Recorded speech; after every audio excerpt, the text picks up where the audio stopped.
جژنە پیرۆزە لێ دەکەم لەگەلی کورد لەگەلی بستبانان لەگەر خانەوا دەکەم دارەکانم هاتینە دەرێ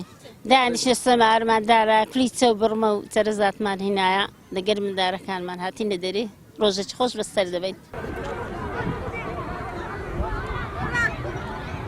ئێستا ئەو ڕووبارەی بێرۆی هەموو جا وەختەی تا مانگەش پاش ئێستا ئاوی زۆر تێودا ئێستا هیچ ئاوی لێ نییە و یعنی دەبووە مەسەرەن شارەوانی یا گەشت و گوزار بزێتان کەرە ئاویان دانەبان و خەرکەی ئەوەی کە مەسەرەن دەستمێژە ئەوەی کە لە خواردنەوەی ئەو پێویستیانە. ئەمڕۆ لە ڕۆژی هەینیدا لەگەڵ خۆم خێزانەکەم هاتوینێتە دەرەوە هەوڕۆکە ڕۆژێکی زۆر خۆشە یعنی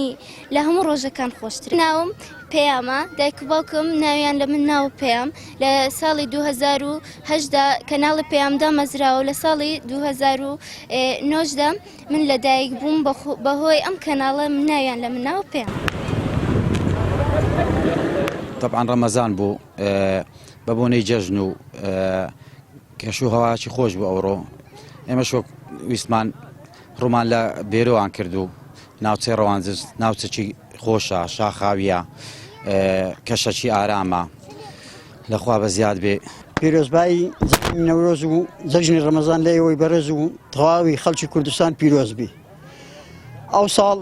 طبعا بێبارانی بوو هەم ڕەمەزانیش بوو نەماتوانیدەوە کاتی پێویست بین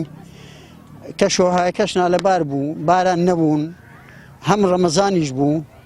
لەبەر هەندێک نەماتوانی ساڵانی پێشتر سپاران پار و پێرار و ئەوانە زووتر لە هاتین جەوەکەش خۆش بوو جەوەکەش بارانی بوو. بەڕاستی شوێنێکی خۆشە گەشتیارێکی خۆشە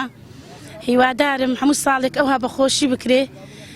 بێبارانەی بوو ئەو سەر بەڵام چ بکەینەوە شکاری خوایە لە سۆران ڕاهاتوینە لەگە خزم و دۆست و برادەرەکان ڕاهاتینە هیوادارم ژینکەش بپارێزین ژینگە ئەساسە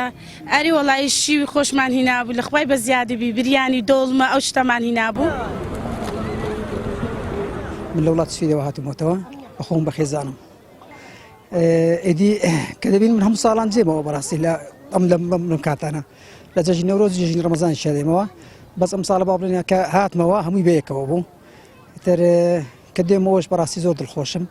ئەمن و ئاسایشێکی بەرقەراری باشە بەس ئەوەی کە نیگەرانە خەڵک نیگەرانی کردووە ئەو بموچەیە وەیوادارن کە ئەو نهامەتیش نمینێ. والله ئەو ساڵ بەناشکری ناڵێ موشکە ساڵی بوو بەس ئەلحەمدوللا ئەو بارانە باری لەگە ئەو بارانە باری جەوەکە خۆش بوو گژوجیا بژایەوە بەڕاستی لەگە ئەو بارانی زۆر جەوەکە خۆش بوو ئەنی جێژنەکە بووە دوو جێژن.